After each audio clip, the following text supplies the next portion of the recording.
আসসালামু আলাইকুম।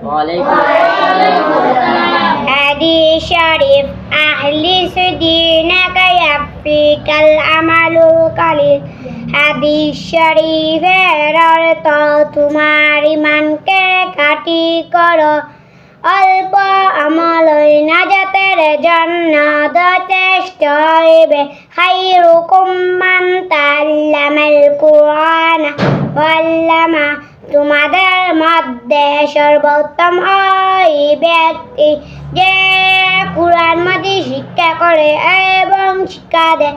তালাবুল ইলমি ফারিদাতুন আলা কুল্লি মুসলিম। দিলি ইলম তলব করা প্রত্যেক মুসলমানের উপর ফরজ।